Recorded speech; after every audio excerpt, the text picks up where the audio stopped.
In this lesson we're going to be taking a look at some more alternate picking exercises. There's a couple of things that I want to share with you which I find over the years has really helped me out, because there's loads of alternate picking exercises out there which can be pretty awkward, but I find you know, in this particular exercise I'm going to be adding in an extra note which I find really helps with this kind of technique. I'm going to demonstrate this on a 3-note per string basis with 2 strings next to each other, but we are going to progress this into a string skipping exercise later on. So let me just play the exercise for you and then we'll break it down. Here it is.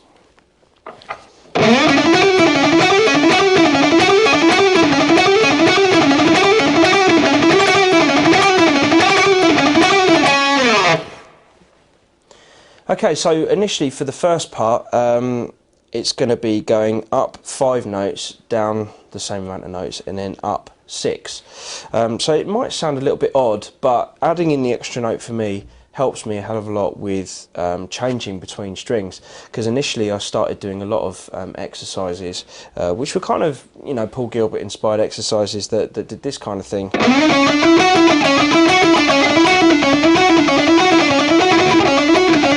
You know, and I kind of struggled with that for like a long time, because I was thinking, although you're practicing the most difficult part of alternate picking, which is changing strings, there was just something that just didn't sit right with me with that. And to be honest, it's only really kind of been in the last sort of like 4 or 5 years that I've started to add in like extra notes which which make it a lot easier for me. So instead of just going up, so we've got 11, 12, 14 on the D, for example, and then we've got 11 and 12 on the G string, so we've got this.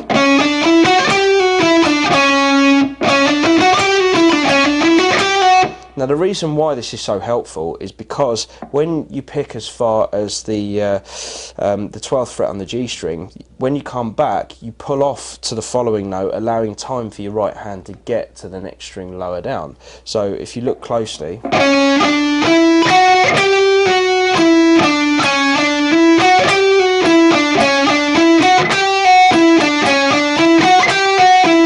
so you're almost playing 2 downstrokes in a row, so you're allowing yourself to downstroke, pull off, and then set yourself up for the downstroke going back to the D string. But what that does is that allows time, so rather than, you've immediately got to play a downstroke after the upstroke when you move to the G string. So I find adding in the extra note just kind of makes that a lot easier.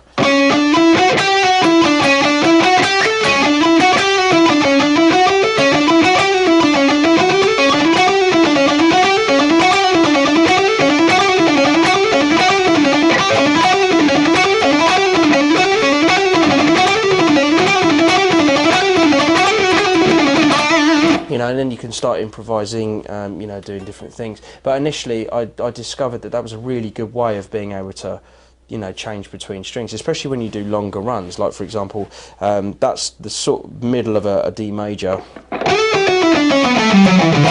but you probably play it in the key of E minor, which would sort of make this Dorian. But you know, if you were going to do this over a longer scale shape, you know, you'd probably have something like this.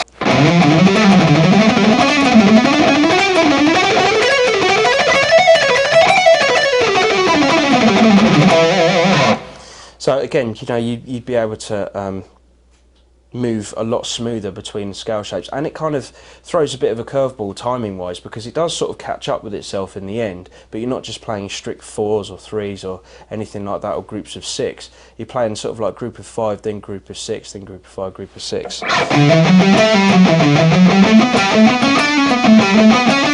Then it comes back in time again.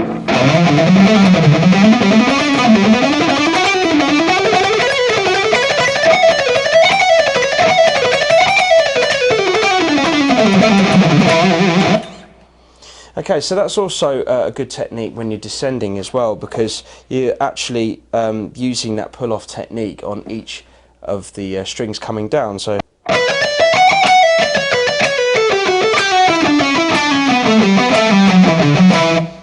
okay, so that pattern as well is quite good for descending, where you're just literally using pull-offs and accenting the pick in the right place.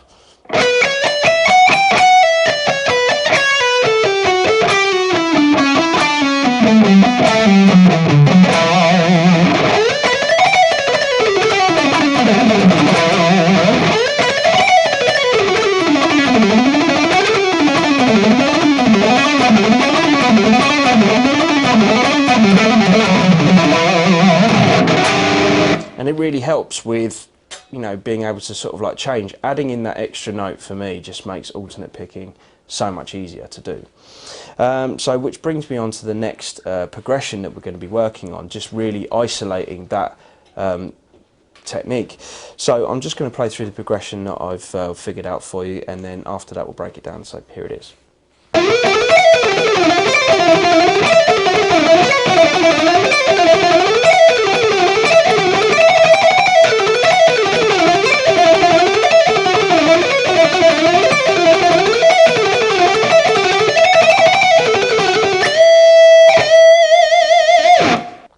Okay, starting this off, we're going to be on the 12th fret of the G string, starting with alternate picking with a downstroke, and we're going to play 12, 14, 16 on the G. Then we're going to play an upstroke on the 12th fret on the high E string, then a downstroke on the 14th fret on the high E, pull off to 12. Then we've got downstroke on the 16th fret of the G, and then play 16, 14, 12, 16, 14, 12. So we've got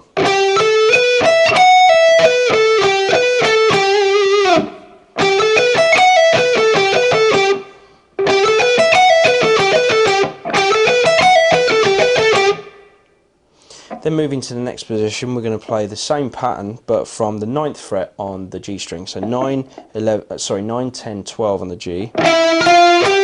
Over the B string, we're going to play 8, 10, 8 on the high E. And then repeat the G string twice. So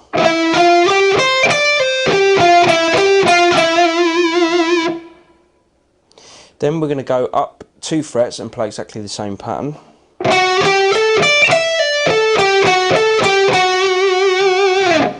Then we're going to go down to the 7th fret on the G string and play the same pattern. So 7, 9 and then 11 on the G, 7 and then 9 on the high E string. Okay, so far we've got this at a slow tempo.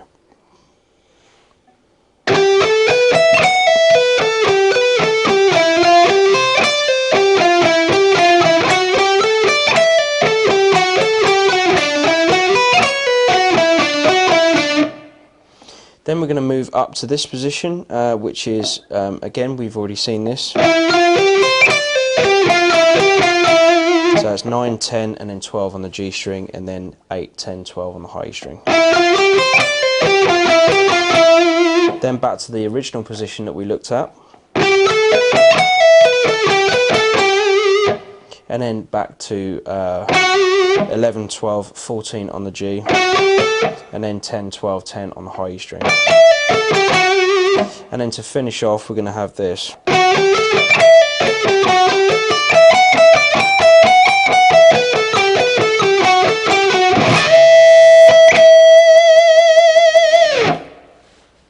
Okay, so all in all at a slow tempo, the whole thing should sound like this.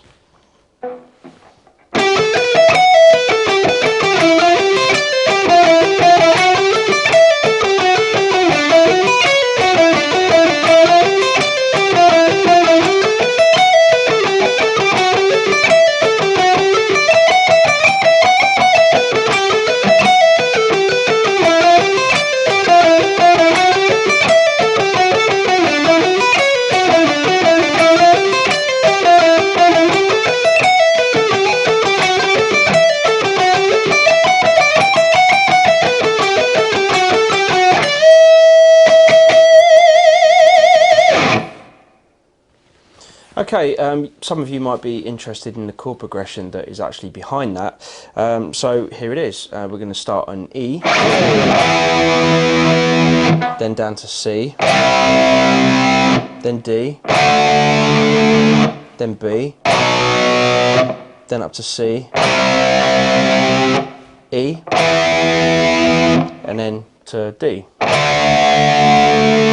And then you just repeat that, and then this arpeggio sort of picking sequence works really well over that. So you might want to just get like a I don't know, load up a session in Cubase, or if you've got an 8-track recorder or anything that you've got to record a backing, and just set it to a click, and then you can practice these arpeggios over the top of that, and at the same time you'll be practicing your alternate picking as well. So yeah, like with any of these lessons, try and start slow, and then when you gradually have it down, just sort of speed it up.